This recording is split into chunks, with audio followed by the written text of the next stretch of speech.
નમસ્કાર ખેડૂત મિત્રો, આજે તારીખ 1/1/2025. ખેડૂત મિત્રો, આ નવા વર્ષની તમામ ખેડૂત મિત્રોને શુભકામના સાથે આજની વાતમાં અમારી YouTube ચેનલ ખેતીની વાતમાં આજની માહિતી સાથે આજે તમારી સમક્ષ હાજર થયા છીએ. ત્યારે ખેડૂત મિત્રો, ઘણા બધા ખેડૂત મિત્રોનો કોલ આવી રહ્યા હતા અને મુલાકાતે આવે ત્યારે પણ પૂછપરછ હતી કે ભાઈ જ્યારે આપણો પાક હવે ફ્લાવરિંગ સ્ટેજમાં આવી ગયો છે, જે રવિ પાકની વાત કરીએ, જ્યારે ચણા હોય, જીરું હોય, ધાણા હોય, ઘઉં હોય, ત્યારે જ્યારે પિયત આપતી વખતે જ્યારે નીચેથી ખાતર આપવાનું હોય છે તો ખાતરમાં બને છે એવું કે જ્યારે ખાતર આપણે ઉડાડીને આપીએ છીએ ત્યારે છોડની ઉપર પડે છે.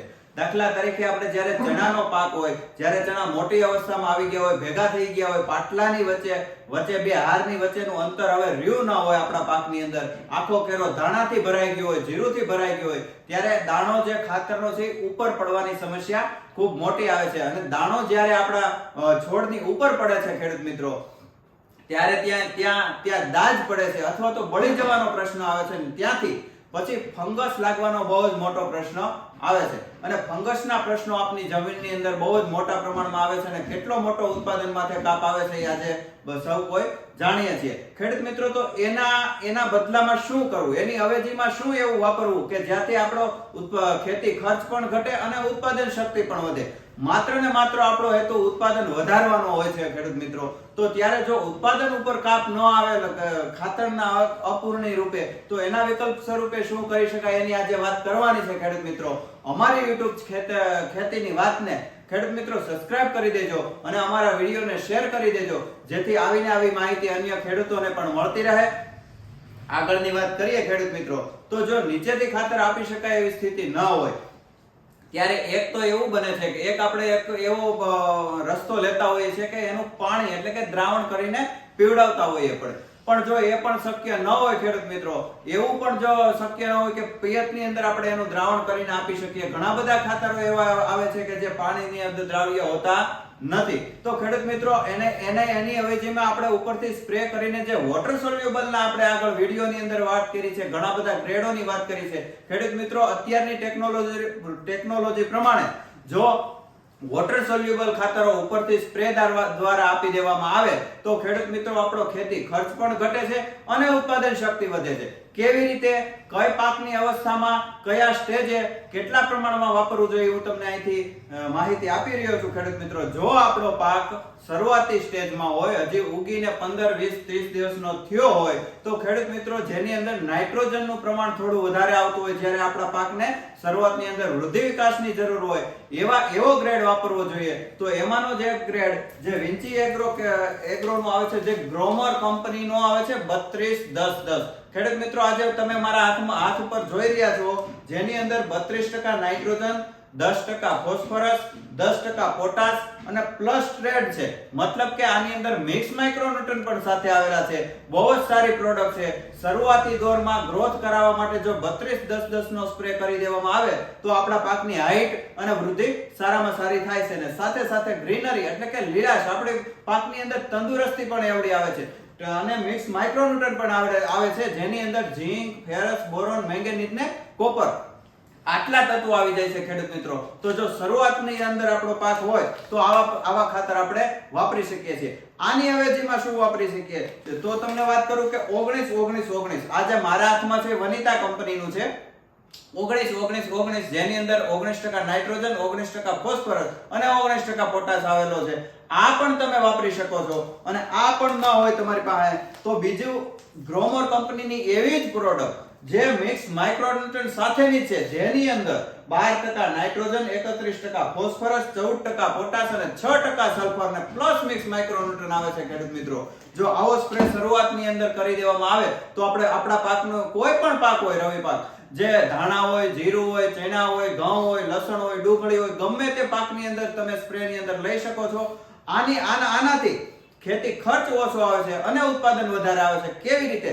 જ્યારે આપણે નીચેથી ઉડાડીને ખાતર આપીએ છીએ એનો ખર્ચ વધી જતો હોય છે, એ થેલી મોઢે લેવું પડતું હોય છે અને માત્ર ને માત્ર કિલો અને ગ્રામની અંદર જ જરૂર પડતી હોય છે. તો આનો ખર્ચ ઓછો આવે છે અને જે આપણે નીચેથી ખાતર આપીએ છીએ એનો ખર્ચ ઘણો બધો વધી જતો હોય છે. ખેડૂત મિત્રો આના રિઝલ્ટ એવા જ આવે છે, એટલું જ કામ આપે છે. જે આપણે નીચેથી આપીએ છીએ બધું જ ખાતર આપણો છોડ લઈ શકતો નથી. માટે જે ઉપરથી જે આપણે વોટર સોલ્યુબલો આપીએ છીએ ખેડૂત મિત્રો, એ સીધા જ પર્ણને મળે છે, અને પર્ણ જે છે અને સીધો જ એને પર્ણને મળે તો એનો વૃદ્ધિને વિકાસ આપણે આને અંદરથી ઝડપી પણ રિઝલ્ટ મળે છે. જે નીચેથી ખાતરો આપીએ છીએ એના કરતા વોટર સોલ્યુબલના ખાતરોના રિઝલ્ટો જે હોય છે, જે પરિણામો હોય છે, એ ઝડપી મળે છે. ત્યાર પછી આપણો પાક જો ફૂલ ફ્લાવરિંગ અવસ્થાએ હોય, ફૂટની અવસ્થા હોય, તો શું વાપરવું જોઈએ, કયો ગ્રેડ વાપરવો જોઈએ, હું તમને બતાવી દઉં ખેડૂત મિત્રો. અત્યારે ખાસ કરીને જે અત્યારે આપણો ફૂલફાલ અવસ્થાએ અને ફૂટની અવસ્થાએ આપણો પાક છે, ત્યારે 1261 જે કોરોમંડલ કંપનીનું ગ્રોમર સ્પ્રેયર નામથી આવે છે, જે 1261 12% નાઇટ્રોજન આવે છે અને 61% ફોસ્ફરસ આવે છે. આ ગ્રેડ શા માટે ફૂલ અવસ્થા અને ફૂટની અવસ્થાએ વાપરવો જોઈએ ખેડૂત મિત્રો? જે આની અંદર ફોસ્ફરસ રહેલું છે. ફોસ્ફરસનું કામ છે ફૂટ કરવાનું અને ફ્લાવરિંગ લગાડવાનું. ખેડૂત મિત્રો જ્યારે ફૂટ અવસ્થાએ આપણો પાક હોય, ફ્લાવરિંગ અવસ્થાએ હોય, ત્યારે ફોસ્ફરસ આપવું ખૂબ જ ઉપયોગી છે. જો આપણે નીચેથી ન આપી શકીએ તો સ્પ્રેની અંદર આપવાથી આના 1 થી 2 સ્પ્રે જો સમયાંતરે લેવાથી સારામાં સારી ફૂટ થાય છે આપણા પાકની અંદર અને ફ્લાવરિંગ લાગે છે. ત્યાર પછી તમે 1261 ન મળે તો તમે 05234 એ પણ કોરોમંડલનું છે આપણી પાસે. તમે કોઈ પણ કંપનીનું ખેડૂત મિત્રો લઈ શકો છો. અહીંયા મારી પાસે જે હાજરમાં છે એને હું બતાવું છું. બતાવવાનું કારણ એ હતું ખેડૂત મિત્રો કે જેથી કરીને જે ખેડૂત મિત્રો નથી જાણતા એમને માહિતી મળે કે કયા ગ્રેડમાં કયા તત્વોની અંદર કયા સ્ટેજે આને આપણે વાપરવું જોઈએ. આ છે 05234 એટલે કે 0% નાઇટ્રોજન છે, 52% ફોસ્ફરસ છે અને 34% પોટાશ છે. આ પણ કોરોમંડલનું છે. સારી કંપનીના ગમે તે કંપનીના લઈ તમે આને સ્પ્રે કરી શકો છો.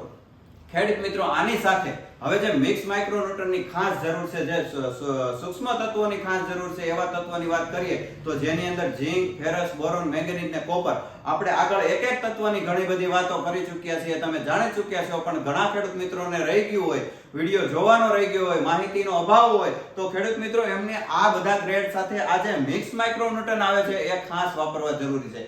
આ રાકોલ્ટોનું મિક્સ માઇક્રોન્યુટ્રન છે અને આકાશનું જે મિક્સોમિક્સ આપણે જેને નામથી ઓળખીએ એ મિક્સ માઇક્રોન્યુટ્રન છે. મિક્સ માઇક્રોન્યુટ્રન સાથે વાપરવા ખૂબ જ જરૂરી હોય છે. મેં આગળ બે પ્રોડક્ટ જે ગ્રોમર કંપની અમેરિકન કંપનીની બતાવી છે એની અંદર તો એડ આવે છે, પણ જે ઘણા બધા બીજા જે તત્વો જે બીજા ગ્રેડો આવે છે એની અંદર સાથે મિક્સ આવતું નથી. પણ જો આને સાથે મિક્સ આપી દેવામાં આવે તો ખેડૂત મિત્રો ખાસમાં ખાસ ઉપયોગી નીવડે છે. ઝડપી રિઝલ્ટ મળે છે, લાંબા ગાળાનું રિઝલ્ટ મળે છે અને ઉત્પાદન શક્તિ વધે છે. એ પછી વૃદ્ધિ વિકાસના સમયે તમે મિક્સ માઇક્રોન્યુટ્રન વાપરો તો પણ ભલે, ફ્લાવરિંગ સમયે વાપરો તો પણ ભલે અને પાક સમયે વાપરો તો પણ ભલે. અને જ્યારે આપણે રવિ પાકની જ ખેડૂત મિત્રો વાત કરી રહ્યા છીએ આજે, ત્યારે રવિ પાકની અંદર અતિમાં અતિ આવશ્યક એવું ઝીંક તત્વની વાત આપણે આગળ કરી ચૂક્યા છીએ. તો સાથે જે સિલિકેટ ઝીંક આવે છે, જે પાવડર ફોર્મમાં આવે છે, વોટર સોલ્યુબલ આવે છે, એને પણ તમે વાપરી શકો છો. આ કોઈ પણ ગ્રેડ સાથે મિક્સ કરી અને જો આ રવિ પાકની અંદર સિલિકેટ ઝીંક આપી દેવામાં આવે તો પણ સારામાં સારી ક્વોલિટી, ઉત્પાદન અને આપણો જે પાક છે એની લાઈફ બધી જ રીતે આ ઉપયોગી નીવડે એવી વસ્તુ છે. અત્યારની ટેકનોલોજી પ્રમાણે ખેતી કરવી પડશે ખેડૂત મિત્રો, તો જ આપણો ખેતી ખર્ચ ઘટશે અને ઉત્પાદન શક્તિ વધશે. આપણે સાથે સાથે બોરોન તત્વની પણ વાત કરી રહ્યા છીએ. આજે ફરી એકવાર તમને એટલા માટે ખેડૂત મિત્રો બતાવું છું કે જ્યારે આપણો ચણાનો પાક છે, દાણાનો પાક છે, હવે ફ્લાવરિંગ સ્ટેજે પહોંચી ચૂક્યો છે, તો વાતાવરણ અનુકૂળ ના અનુકૂળના હિસાબે ઘણા બધી જમીનજન્ય ફૂગોના હિસાબે જ્યારે ફ્લાવરિંગ ડ્રોપ થવાનો જ્યારે પ્રશ્ન આવે છે ત્યારે ખાસમાં ખાસ આપણે આને બોરોન વાપરવું જોઈએ. જે મેં તમને બતાવ્યું ટાટા કંપનીનું હતું, પણ તમે કોઈ પણ કંપનીનું લઈ શકો છો. ગમે ત્યાં હશો તો ગમે તે વિસ્તારની અંદર તમે ખેડૂત મિત્રો હશો ત્યાંથી તમને આવા બધા ગ્રેડ મળી જ રહેવાના છે. બધા જ એગ્રો ઉપર મળે છે, બધા જ એગ્રો વાળા આની ભલામણ પણ કરે છે. ખેડૂત મિત્રો આને થોડુંક ધ્યાન ઉપર લઈ અને વોટર સોલ્યુબલ ખાતરો જે છે એને ખાસ વાપરવા જોઈએ. છેલ્લી વાત કરી દઉં ખેડૂત મિત્રો કે આને ઓગાળવાની રીત. આપણે ઘણી બધી ભૂલો થઈ જતી હોય છે આને ઓગાળવામાં. જ્યારે આપણે થોડા જ પાણીની અંદર 1 કિલો કે 2 કિલો વોટર સોલ્યુબલ ખાતર નાખી, આ ગ્રેડ નાખી અને ઓગાળવા જતા હોઈએ છીએ ત્યારે જામી જવાના પ્રશ્નો આવે છે, નહીં ઓગાળવાના પ્રશ્નો આવે છે, પંપની અંદર પણ જામી જવાના પ્રશ્નો આવે છે. ખેડૂત મિત્રો આને ઓગાળવાની રીત એવી છે કે વધારેમાં વધારે મોટું ડોલ અથવા કેરબો લઈ એની અંદર જે આપણે માપ પ્રમાણે પાણી ભરી અને પછી ધીમે ધીમે એને પાણીની અંદર નાખતું જવાનું હોય છે ખાતર, અને જે હલાવતા જઈએ તો બિલકુલ મિક્સ સારી રીતે થાય છે. એ માઇક્રો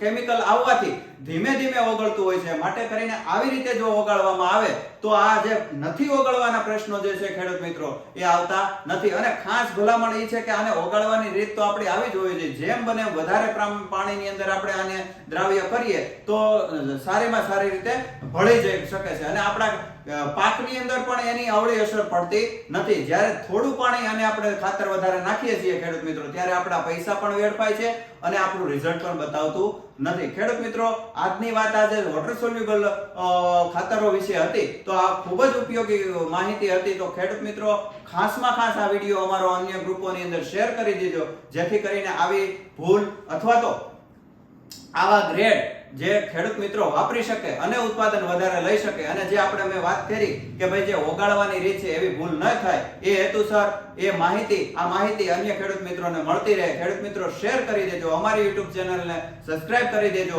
અમારા વિડીયો આવા જોવા માટે અમારી ચેનલ સાથે જોડાયેલા રહેજો, બેલ આઇકોન દબાવી દેજો અને અમારા વિડીયોને લાઈક આપી દેજો. ખેડૂત મિત્રો, આજની વાતમાં જો આજે નવા વર્ષની શરૂઆતમાં આપણે વોટર સોલ્યુબલ ખાતરની વાત કરી, જે આજે 2025 ની આજે પહેલો દિવસ છે, શરૂઆત છે. ખેડૂત મિત્રો, આવી માહિતી તમારા સુધી પહોંચાડતા રહીએ એવા અમને આશીર્વાદ આપજો, અને અમે આશા રાખીએ છીએ કે અમારી માહિતી આ તમારા સુધી પહોંચતી હશે અને તમને ખૂબ જ ઉપયોગી નીવડતી હશે.